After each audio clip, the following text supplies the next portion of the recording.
Hello बच्चों, मैं प्रिया राठौर आपका आज की क्लास में स्वागत करती हूँ। और आज हम जो करने वाले हैं वो भी डिजीज ही करने वाले हैं, ये तो आपको पता ही होगा। और आज हम करने वाले हैं L7 जो कि क्लास 12th का जो हमारा चैप्टर चल रहा है ह्यूमन एंड ह्यूमन डिजीज के बारे में, ह्यूमन हेल्थ और मानव स्वास्थ्य तथा रोग के बारे में। ठीक है, तो चलिए चलते हैं, आगे बढ़ते हैं। चैप्टर फ्लो आपको पता ही है कि क्या क्या हमारा चैप्टर फ्लो था। और अभी तो हम काफ़ी पीछे हैं क्योंकि चैप्टर तो अभी शुरू हुआ है। और आपको पता है बायो के चैप्टर अगर शुरू होते हैं तो कितने लंबे जाएंगे इसकी कोई गारंटी नहीं है। ठीक है, चलिए आज जो हम पढ़ने वाले हैं, एक हम पढ़ेंगे अमीबियासिस, दूसरी डिजीज जो हम पढ़ने वाले हैं वो हम पढ़ने वाले हैं एस्केरियासिस, तीसरी हमें पढ़नी है फाइलेरियासिस और चौथी दाद। ये जो डिजीज है ये मलेरिया जितनी इंपॉर्टेंट नहीं है। और जैसे कि मैंने पहले भी कहा था कि इन डिजीज में जनरली जो क्वेश्चंस आए हुए हैं वो कुछ ऐसे ही टाइप के हैं कि इसका रोगजनक क्या है, इसका वाहक क्या है, 2-3 लक्षण पूछ लिए।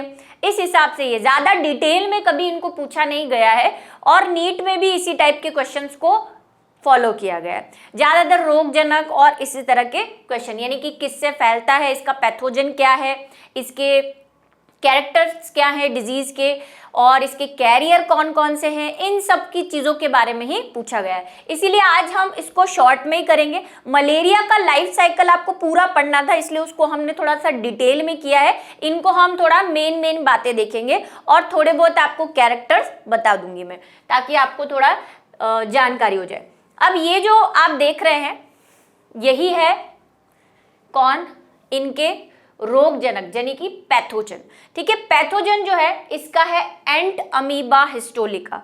अब नाम से आपको पता चल रहा होगा कि ये अमीबा का ही क्या है, रिश्तेदार है। और फोटो दिख रहा है आपको अमीबा जैसा ही कुछ दिख रहा होगा, तो ये अमीबा की एक स्पीशीज है। और अमीबा आपको पता है कि प्रोटोजोआ के अंतर्गत आता है, तो प्रोटोजोआ का मेंबर है ये। सबसे पहले बात करते हैं कारक, जिसको हम पैथोजन भी कहते हैं, रोगजनक भी कहते हैं या कारक भी कहते हैं। मैं हर वर्ड आपको हर बार नया शो कर देती हूँ ताकि कोई भी वर्ड आपके सामने आ जाए, आप कंफ्यूज नहीं हो। रोगजनक पहले हमने बात की हुई है, आज मैंने यहाँ पे कारक लिख दिया ताकि आपको लगे कि रोगजनक और कारक सेम चीज है। ठीक है, एंट अमीबा हिस्टोलिका जो कि क्या है, एक प्रोटोजोन है, इसकी वजह से ये डिजीज होती है।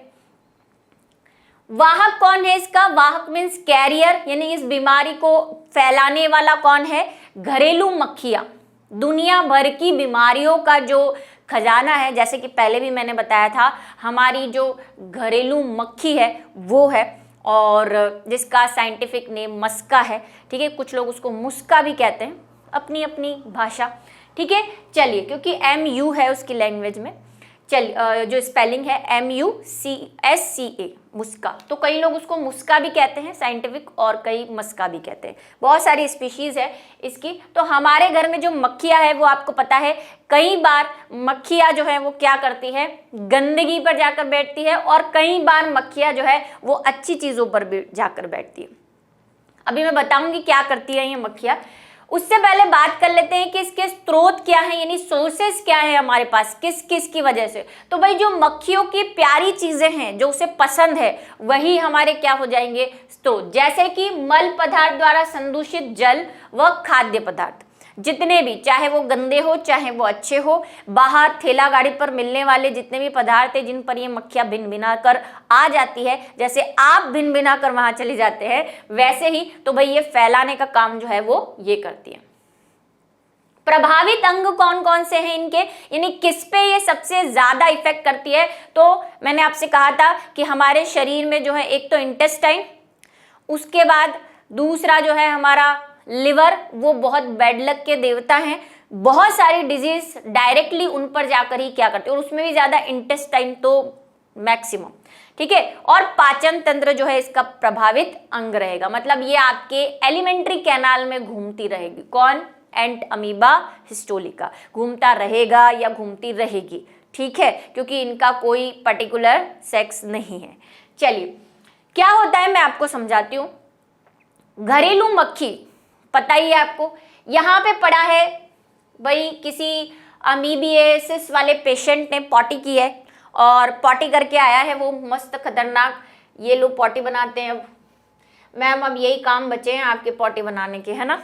चलो, तो ये जो है ये पॉटी पड़ी है। मैम पॉटी भी खतरनाक बनाई है, ठीक है, क्योंकि आपको मैं आइसक्रीम का इफेक्ट लाना चाहती हूँ। ये पॉटी है, मक्खी आई आई आई आई, मक्खी आई आई आई, ये आई मक्खी, मक्खी आई और इस पे बैठी क्योंकि इसका फेवरेट काम है मल, ठीक है। पॉटी पे बैठ गई। इस पे उस इंसान को जिसको अमेबियासिस था उसकी पॉटी में भी एंट अमीबा हिस्टोलिका निकलता है।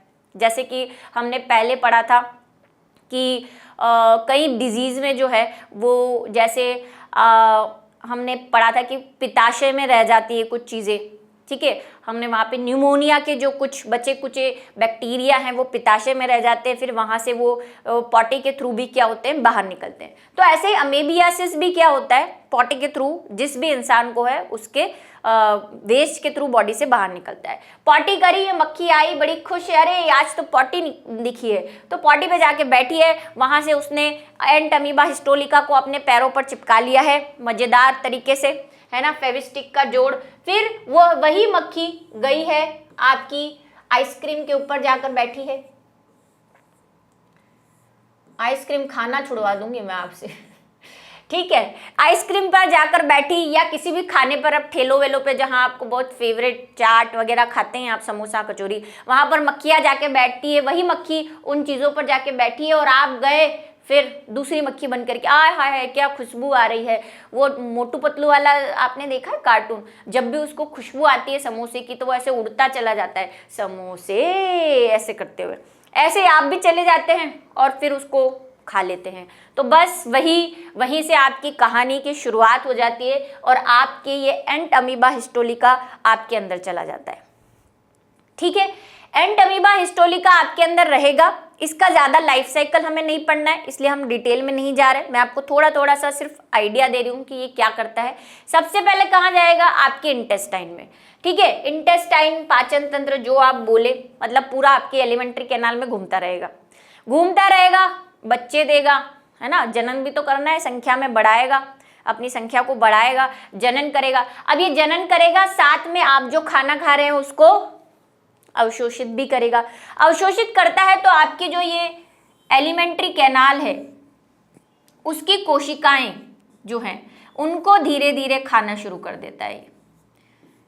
आपके खाने से इसका पेट नहीं भरता है, इसको चाहिए क्या, आपकी कोशिकाएं, इंटेस्टाइन की जो कोशिकाएं उनको खाना सिक्रीट करता है, खाना जो है वो शुरू करता है और शुरू करता है जिससे आपकी कोशिकाएं क्या हो जाती है, नष्ट होने लगती है, डैमेज हो जाती है, ठीक है। डैमेज होगी तो उससे क्या सिक्रीट होगा, आपके इंटेस्टाइन में म्यूकस सिक्रीट होने लगता है,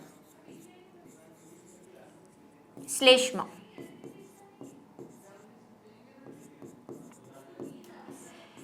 श्लेष्मा सिक्रीट होने लगता है और यही म्यूकस जो है फिर आप जब वेस्ट यानी कि पॉटी वॉटी करते हैं तो उसके साथ, और दूसरा क्या, ये कोशिकाएं नष्ट कर रहा है तो कोशिका के साथ खून, कोशिकाएं नष्ट होगी तो ऑब्वियसली ब्लड भी निकलेगा, तो म्यूकस और ब्लड आपकी पॉटी के साथ निकलने लग जाता है। फिर आपको खबर पड़ती है कि हाय मुझे तो कुछ हो गया है, फिर आप डॉक्टर के पास जाएंगे, ठीक है। चलिए, तो ये मेन कहानी है और फिर वही कहानी, आप पॉटी करके आएंगे, फिर वहाँ मक्खी बैठेगी, फिर वो साइकिल चलता रहेगा।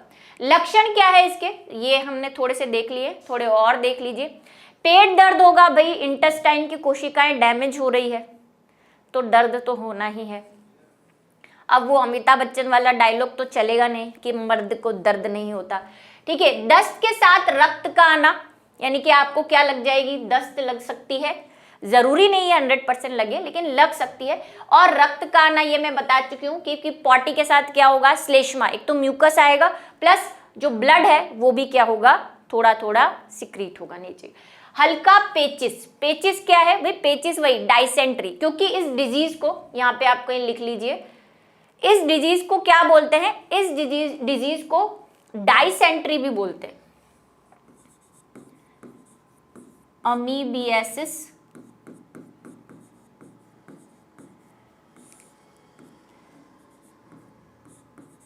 डाइसेंट्री, ठीक है। अमीबियासिस डाइसेंट्री भी कहते हैं, ये एरो में यहां से हटा देती हूं ताकि आपको दिक्कत ना करे। डाइसेंट्री का मतलब होता है इंटेस्टाइन से रिलेटेड डैमेज, ठीक है। तो पेचिस का मतलब भी यही होता है, आपकी जो है वो इंटेस्टाइन डैमेज होती जा रही है, उसमें ब्लड निकल रहा है, म्यूकस निकल रहा है और आपको दस्त लग रही है। रोगी के मल के साथ श्लेष्मा का आना, जो मैं बता चुकी हूँ। बचाव क्या करेंगे भाई, वही बाहर का खाना पीना छोड़ दो, है ना, घर पे बनाओ, घर पे खाओ। दूषित भोजन व जल का सेवन न करें। अब देखो मक्खी है, जल पर भी बैठती है, तो सभी जगह जाएगी। मैं तो कहती हूँ मक्खी सब जगह जाएगी, जहां जहां जाएगी वहां वहां एंट अमीबा हिस्टोलिका को ले जाएगी, ठीक है। जल को उबाल कर तथा छान कर पिए। साफ सफाई का ध्यान रखें। ये तो सारी ही डिजीज में डालना है आपको, जो भी बीमारियां खाने पीने से फैल रही है ना, ये 2-3 पॉइंट तो आप सब में ही डाल देना। ऐसा जरूरी नहीं कि मैम आपने तो सिर्फ यही लिखा है ना। 2-3 चीजें तो कॉमन सी होती है भाई। अगर जल से हो रहा है तो जल को साफ करके पीना है ना। बाहर चीजों से हो रहा है तो आपको चीजें वगैरह, जो बाहर की चीजें वो कम खानी है ना। खाना सब्जियां वगैरह धोकर पीना है, क्योंकि भाई आप जहाँ से सब्जी ला रहे हो वहाँ पे भी तो मक्खी बैठी रही है, तो उसको धोकर यूज करना है। थोड़ा बहुत आप ऐड कर सकते हो, ठीक है। विशेष क्या है, इसकी वजह से 1800 यानी कि 57 में क्या लेश नामक वैज्ञानिक ने की थी। इसकी जो पहचान है वो किसने की थी, लेश नामक वैज्ञानिक। ये याद रहे तो ठीक है, इतना इंपॉर्टेंट नहीं है, पर कर लो। कई बार क्या है, भरोसा नहीं है नीट का, कभी भी कुछ भी पूछ लेता है, ठीक है। नेक्स्ट डिजीज जो है वो एस्कैरियासिस है। एस्कैरियासिस नाम से ही आपको पता चल रहा होगा हीरो का कि भाई ये एस्कैरिस से होता है। और एस्कैरिस किसका मेंबर है, निमेटोडा का, ठीक है, संघ निमेटोडा। निमेटोडा का मेंबर है। थोड़ी सी क्लास 11th अगर क्लासिफिकेशन में याद आ रही हो आपको तो बता देती हूँ। चलिए, कारक, ये एस्कैरियासिस लुब्रिकॉइड्स से होता है, जिसे हम निमेटोड के जनरली सारे मेंबर्स को क्या कहते हैं, गोल कृमि कहते हैं, यानी कि राउंड वर्म कहते हैं। तो ये भी एक क्या है, राउंड वर्म है। एक और आने वाला है राउंड वर्म की डिजीज, ठीक है। कारक कौन है इसका, स्पेशल है। सारी एस्कैरियस जो एस्कैरिस है वो बीमारियां नहीं फैलाते। ये जो बीमारी है एस्कैरियासिस, ये एस्कैरिस लुब्रिकॉइड्स की वजह से होती है, ठीक है। फोटो आपको दिख रहा है ये ऐसा, ठीक है। और ये आपके अंदर, ये भी कहाँ रहता है, इसकी फेवरेट जगह आपकी इंटेस्टाइन, ठीक है। इंटेस्टाइन के अंदर भरा पड़ा रहता है ये, और अपनी संख्या में वृद्धि करता है। थोड़ा सा आपको 11th अगर याद आ रही हो तो मैं बता देती हूँ कि एस्कैरिस जो होता है उसमें डाइमॉर्फिज्म पाया जाता है, यानी कि नर और मादा, द्विरूपता जिसे हिंदी में कहते हैं, यानी कि मेल और फीमेल दोनों अलग अलग होते हैं। तो भाई ये रहते हैं मस्त आपके इंटेस्टाइन में, वहाँ पे जनन करते हैं, मतलब नर व मादा में निषेचन होता है, अंडे देते हैं और अपनी संख्या में ये दे वृद्धि करते रहते हैं, ठीक है। और ये भी यही है, पॉटी के थ्रू आपकी बॉडी से बाहर निकलेगा, ठीक है। वाहक कौन है इनका, यानी कि कैरियर कौन है, संक्रमित प्रदूषित भोजन। देखो भोजन और जल तो बदनाम है, वह जल में उपस्थित इसके निषेचित अंडे। जब आप पॉटी करेंगे तो उसके साथ, क्योंकि ये आपके अंदर रह रहा है, निषेचन आपके अंदर करेगा, अंडे आपके अंदर देगा, और फिर जब आप पॉटी करेंगे तो उसके साथ इसके निषेचित अंडे यानी फर्टिलाइज्ड एग जो है वो बाहर निकलेंगे और फिर आगे अपना जो है काम करेंगे, दूसरों में फैलाएंगे, ठीक है। वही अंडे फिर कोई दूसरा पानी पिएगा या ये वाला कोई भोजन खा लेगा अंडों वाला, तो उसमें चले जाएंगे, फिर वही लाइफ साइकिल जो है वो चलता रहेगा।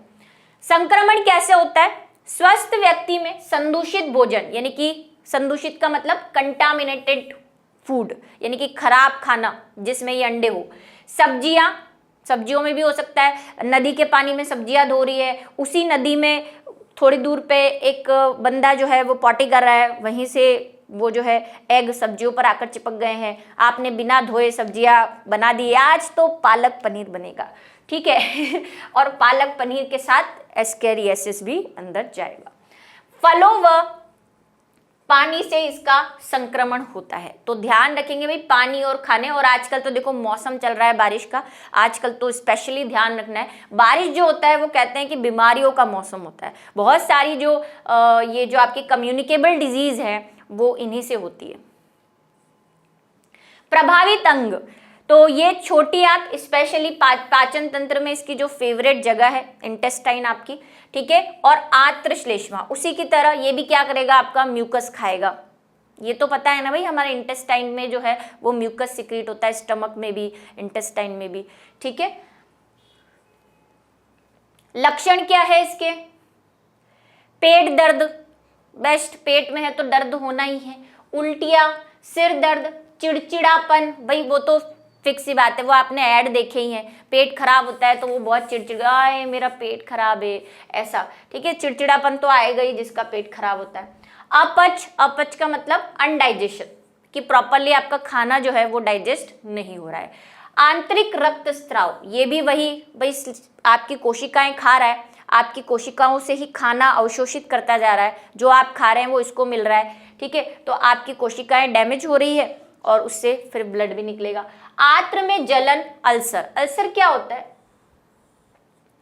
अल्सर कुछ नहीं, यही कि आपकी जो सब कहीं भी किसी भी जगह पे हो सकता है, हम नॉर्मली जो है वो पाचन तंत्र के अल्सर की बात कर रहे हैं। अल्सर का मतलब ये होता है कि कोशिकाएं नष्ट हो जाए, मतलब यही, ये क्या करेगा भाई, दिन ब दिन अपने हुक जो है वो इस पे गाड़ गाड़ के और आपसे जो है चीज़ें अवशोषित करेगा, आपकी कोशिकाओं को ऐसे नोच नोच के खाएगा, तो फिर आपकी कोशिकाएं डैमेज हो जाएगी, सेल्स डैमेज हो जाएगी, और सेल्स डैमेज होगी तो उसमें से ब्लड निकलेगा और म्यूकस भी निकलेगा, उसी को हम क्या बोलते हैं, अल्सर बोलते हैं, ठीक है। सेल्स में डैमेज होना, किसी को गाल का भी अल्सर होता है, किसी को पेट का अल्सर होता है, आपने सुने ही होंगे। और पेशीय पीड़ा, पेशीय का मतलब मसल्स, अब ये आपके इंटेस्टाइन में रह रहा है, भाई कोशिकाएं तो डैमेज कर ही रहा है, आपके मसल्स को भी डैमेज कर रहा है धीरे धीरे। तो आपकी जो इंटेस्टाइन की मसल्स है उसमें आपको ऐसा लगेगा, ऐसे बोलते हैं ना पेट में मरोड़े आ रहे हैं, पता नहीं कभी आपने सुना हो या नहीं, क्योंकि आपकी मसल्स जो है वो ऐसे मुड़ तुड़ रही होती है अंदर इसकी वजह से, और आपको बहुत पेन भी होता है। ज्वर का मतलब फीवर। अरक्तता मतलब खून की कमी, भाई पॉटी के थ्रू खून निकल रहा है, आपका ब्लड निकल रहा है, तो ब्लड लॉस तो होगा ही, तो एनीमिया हो सकता है आपको, प्लस ये खुद भी चूस रहा है ना, जैसे मैं रोज आ जाती हूँ आपका खून चूसने, तो आपका 200 ml तो जल ही जाता होगा। और आंत्र अवरोधन, यानी कि वही आंत्र में, इंटेस्टाइन में डैमेज होना, ठीक है। ये सारे जो है इसके लक्षण है। बचाव क्या कर सकते हैं इसका, तो बचाव की अगर बात करें तो बचाव में हम जल को उबाल कर व छान कर पीना चाहिए। भाई मैंने जैसे पहले ही कह चुकी हूँ, आप 2-4 चीज़ें और ऐड कर सकते हैं, ये सारी चीज़ें कॉमन है, इसमें कोई ऐसा रॉकेट साइंस नहीं है कि मुझे आपको लिख कर देना पड़े। दूषित भोजन का सेवन नहीं करना चाहिए, वही कंटामिनेटेड फूड नहीं खा, जिससे फैल रहा है उसको बंद कर दो, ठीक है। चलिए, इसकी 1-2 औषधि आप लिख सकते हैं, जो बुक में तो नहीं लिखी हुई है, मैं आपको बता देती हूँ। और कुछ में मैंने आपको बोला कि एंटीबायोटिक, जैसे पहले हमने मलेरिया की औषधि तो देखी ही थी, जो क्विनिन है, ठीक है, जिसको कुनेन भी कहते हैं हिंदी में, और एंटीबायोटिक्स तो खैर सभी में रहेगी। यहाँ पे आप 1-2 औषधि अगर लिखना चाहते हैं इसकी तो लिख लीजिए, मैं आपको बता देती हूँ।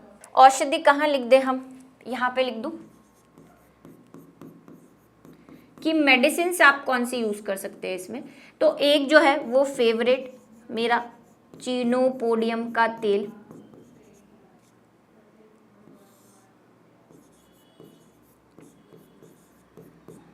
ज़्यादा नहीं, वैसे तो 2-4 हैं, मैं आपको 2 लिख देती हूँ तो आपके लिए सफिशिएंट हो जाएगी। और एक आप लिख सकते हैं बेनेडेक्स या बेनिडेक्स, ठीक है। एल्कोपार भी होती है, पर इतना सब कुछ याद करने की जरूरत नहीं है, ये तो है। और ये भी नहीं तो आप चिनोपोडियम का तेल, बड़ा मेरे को नाम बड़ा स्पेशल लगता है ये, इसलिए याद है मुझे, चिनोपोडियम का तेल, ठीक है। चलिए नेक्स्ट डिजीज पे हम चलते हैं, फाइलेरियासिस, और इसको फिलेरियासिस भी कहते हैं। हिंदी में तो भाई फाइलेरियासिस ही कहते हैं, लेकिन इंग्लिश वाले जो हैं इसको फाइलेरियासिस भी प्रोनाउंस करते हैं और फिलेरियासिस भी करते हैं, ठीक है। चलिए, किससे होता है ये, इसका कारक जो है वो वुचरेरिया ब्रैंकोप्टाई है, सब 11th में पढ़ के आए हैं। अब ये थोड़ा सा अलग बात है कि आपको बताया गया है कि नहीं, क्योंकि मैं तो अभी वाले 11th क्लास को जो भी संग आते गए उनकी स्पेशल बीमारियों के बारे में, स्पेशल एनिमल के बारे में बताती आई हूँ, ठीक है। और मैं फिर से 12th वालों से ये कहूँगी कि जो लोग नीट और किसी भी एग्जाम की प्रिपरेशन कर रहे हैं, एम्स की, नीट की, या जिसमें 11th और 12th की बायोलॉजी है, तो वो 11th के लेक्चर भी देखते चले, क्योंकि आप भूल जाते हैं। पढ़ा तो आपने 11th सभी है, लेकिन वही हम तो इंसान हैं, भूलने की आदत है। ठीक है, तो ये वुचरेरिया ब्रैंकोप्टाइस से होता है, जिसको फिलेरियाई कृमि भी कहते हैं। ये भी निमेटोडा का ही संघ का जो है, ये निमेटोडा में ही आता है, जहां से हमारा एस्केरिस आता है, उसी का रिश्तेदार है ये। तो वुचरेरिया ब्रैंकोप्टाइस से फैलता है ये, और इसको जनरली एलिफेंटेसियसिस यानी कि हाथी पांव डिजीज भी कहते हैं। अभी बताएंगे क्यों कहते हैं। और फोटो दिख रहा है आपको, ये है वुचरेरिया ब्रैंकोप्टाइस। इसमें भी मेल फीमेल अलग होते हैं, और ये भी क्या करता है, डिजीज फैलाता है, लेकिन इसके फेवरेट जगह कुछ और है। ठीक है, देखेंगे अभी। वाहक क्या है, जो सबकी बीमारियों का ठेका ले रखा है जिन्होंने, मादा मच्छर, ठीक है, एडिस, क्यूलेक्स, एनाफिलीज मच्छर द्वारा रक्त चूसने से। जनरली बुक्स जो है वो सिर्फ कई बार क्यूलेक्स ही लिखती है। अगर आप एक कैरियर कहीं देखेंगे तो आपको क्यूलेक्स ही मिलेगा, लेकिन कई बार ये दूसरे मच्छर जैसे एडिस या मादा एनाफिलीज, इनसे भी फैलता है। प्रभावित अंग कौन सा रहेगा भाई? प्रभावित अंग, जैसा कि मैंने कहा, इनकी थोड़ी सी चॉइस डिफरेंट है, ये दुनिया से अलग सोचते हैं, और इनकी जो सोच है वो लसिका वाहिका यानी कि लिम्फ वेसल्स या लिम्फ ट्यूब्यूल्स है। ठीक है, और लिम्फ ग्लैंड्स है। क्या होती है भाई लिम्फ ग्लैंड्स?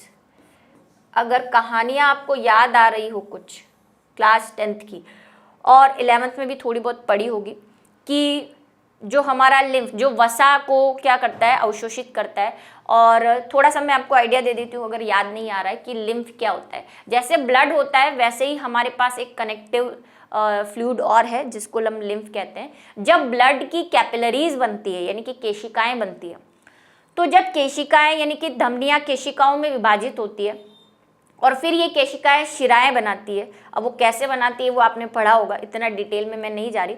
तो जब धमनियों से शिराएं बनती है तो भाई धमनी मोटी, शिराओं का जो व्यास है या जो विड्थ है वो कम है, तो प्रेशर से जब ब्लड आता है तो केशिकाओं के छिद्रों से, ब्लड में से बहुत सारे कुछ प्रोटीन्स, प्लाज्मा और दूसरी चीज़ें प्रेशर की वजह से छन के नीचे आ जाती है।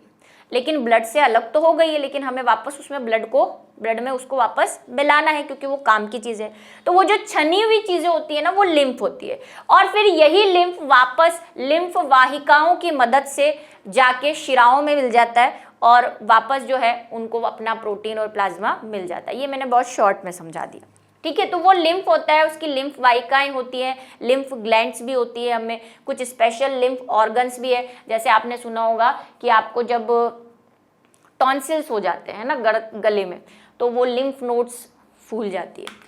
ठीक है, चलिए, अब ये हमारा टॉपिक नहीं है वैसे तो ये क्या करता है भाई, लिम्फ वाहिकाओं। और जैसे कि मैंने कहा, जब भी लिम्फ ग्लैंड्स या लिम्फ ऑर्गन में क्या होता है, इन्फेक्शन होगा तो ये फूल जाते हैं।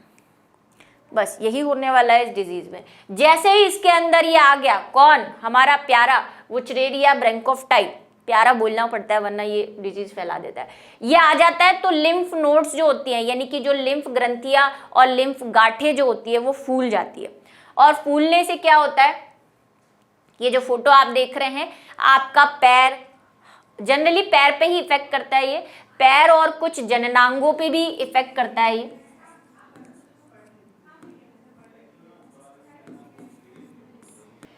जननांग पे भी इफेक्ट करता है, जैसे जो है पेनिस है।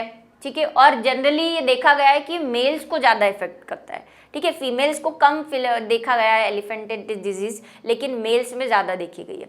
तो आपका जो पैर है वो क्या हो जाता है, ऐसा फूल के हाथी जैसा हो जाता है। इसीलिए इस डिजीज को क्या कहते हैं, हाथी पांव रोग या एलिफेंटेसियसिस। ठीक है, या फिलेरियसिस। तो इसमें आपकी ये जो लिम्फ है ना उसको फुला देता है। ये जहाँ जहाँ पे लिम्फ वेसल्स है, लिम्फ नोड है, वहाँ पे वो फूल जाती है, फूलेंगी, उसमें पानी भर जाएगा और ऐसा फूल के कप्पा। और ये इतना बढ़ जाता है कि फिर इसको सही करने के लिए आपके पास एक ही सॉल्यूशन है, वो है ऑपरेशन। ठीक है, इसकी एक और दवाई भी है, बता दूंगी मैं। बुखार तो भाई हमारा फेवरेट है, सब में ही आना है। शरीर का जगह जगह से फूल जाना, हाथ पैरों का फूल जाना, जननिक अंगों में विरूपता आ जाना। विरूपता मतलब डीमॉर्फिज्म आ जाना, कि जैसा वो दिखता है वैसा ना दिख के टेढ़ा मेढ़ा सा दिखने लग जाए, उसका आकार परिवर्तित हो जाए। बचाव क्या कर सकते हैं? अपने आसपास मच्छरों को नहीं पनपने देना चाहिए, जैसा कि मैंने आपको वीडियो में बताया था। और विशेष क्या है जो मैं आपको बता चुकी हूं कि वुचरेरिया ब्रैंकोप्टा एक धागे के समान लंबा कृमि है जिसकी लंबाई 40 से 80 सेंटीमीटर होती है। इसके दोनों सिरे मुड़े हुए रहते हैं, आपने फोटो में देखा ही। इससे उत्पन्न रोग को एलिफेंटेसियसिस या हाथी पांव रोग भी कहते हैं, ये बात आपको ध्यान रखनी है। फिलेरियासिस भी कहते हैं, एलिफेंटेसियसिस भी कहते हैं और हाथी पांव रोग भी कहते हैं। तीनों चारों नाम आपको याद रखने हैं, ठीक है। औषधि अगर मैं बताना चाहूं तो लिख सकते हो आप इसकी औषधि, यहां पे लिख दें।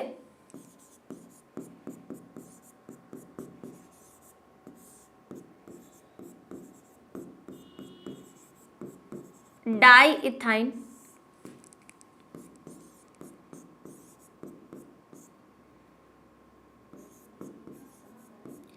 कार्बोमाइन, कई जगह कार्बोजाइन भी लिखा हुआ है, ठीक है।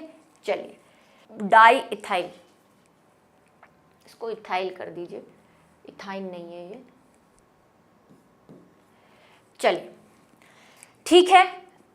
ये सारी चीजें, ये कितनी लंबाई होती है और ये सर जस्ट आपके नॉलेज के लिए, आप चाहें तो याद रखिए, ऐसा कोई इंपॉर्टेंट नहीं है। बात करते हैं अगली डिजीज की, जो कि है दाद यानी कि रिंगवर्म, ठीक है। रिंगवर्म, जिसके बारे में मैंने आपको बताया था कि ऐड तो आपने देखे ही होंगे, दांत खाद खुजली में जो है इच गार्ड लगाइए, तो वही उसी की बात पर आ रहे हैं हम।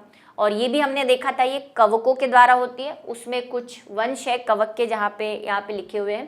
कारक यानी कि फैक्टर या रोगजनक आप कह सकते हैं माइक्रोस्पोरम, ट्राइकोफाइटोन और एपिडोमार्फोफाइटोन आदि वंश के कवक जो है इसको फैलाते हैं, ठीक है। आपके क्या हो जाएगा, स्किन पे ऐसे धब्बा सा हो जाता है या बहुत आपको खुजली चलती है, उस जगह का स्पॉट जो है वो वाइटिश हो जाता है, ठीक है, रेडिश भी हो जाता है कई बार।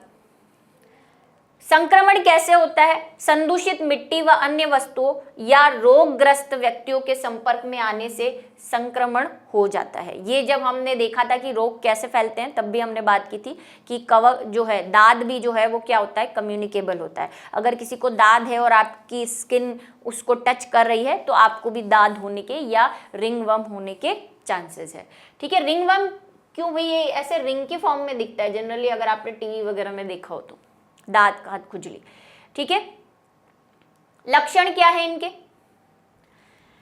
त्वचा व नाखून आदि पर सूखी व शल्की विक्षिप्तियां आ जाती हैं। विक्षिप्तियां क्या होती है? वही जो मैंने कहा कि भाई स्किन आपकी खुजली करेगी और फिर धीरे धीरे उस पर से पपड़ियां निकलने लग जाएगी। वहाँ का जो सेल एरिया है, वहाँ का जो आपका एरिया है वो थोड़ा सा डैमेज सा होने लग जाएगा, सफ़ेद सफ़ेद हो जाता है, रेडिश भी होने लगता है, धीरे धीरे आप ज़्यादा उसको खुजा लेंगे, स्किन वहाँ की निकलने लगती है, उसको कह रहे हैं। नाखून वगैरह में भी हो जाए, भाई एरिया है, किसी भी एरिया में हो सकता है। तो नाखून के नीचे, नाखून तो भाई नहीं होंगे, नाखून के नीचे या आसपास का एरिया, ठीक है।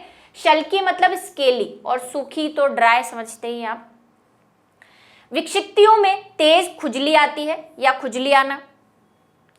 पैरों की उंगलियों के बीच में इन कवकों की वृद्धि, ये भी भाई अभी जो बारिश का सीजन चल रहा है ना उसमें होता है। कई बार जैसे जो बच्चे स्कूल जाते हैं वो क्या होते हैं, बारिश में भीग के जाते हैं, सॉक्स वगैरह उनके सब भीग गए, फिर वो पूरे दिन उस भीगे हुए सॉक्स में और शूज में बैठे रहते हैं, ठीक है, क्योंकि खोलेंगे तो बदबू आएगी, फिर आधे आसपास वाले लोग कहेंगे हट चल शूज बंद कर, बदबू आ रही है, ऐसे बोलेंगे। तो भाई वो पहन के रखता है डर के मारे कि भाई बदबू ना आ जाए इसमें से, वो पहनता है। तो कई बार आपको पैर की दो उंगलियों के बीच में ऐसे इचिंग होती होगी, वाइट सा निशान हो जाता है क्योंकि फंगस लग जाती है उसमें। आप पानी में जाते हैं, मिट्टी, सॉक्स वगैरह में थोड़ी बहुत मिट्टी तो होती है, फिर उसमें फंगस भी होता है, फिर वो पूरा दिन आप उसको मॉइस्चर देते हैं और फंगस जो होती है यानी कि कवक जो होती है वो मॉइस्चर में बहुत ज़्यादा जल्दी क्या होती है, ग्रो करती है। इसीलिए आप अभी के सीज़न में अगर देखेंगे कोई भी चीज़, बनी हुई सब्जी रोटी आपने बाहर रख दी तो आपको जल्दी से उस पर फफूंद दिखना शुरू हो जाएगी।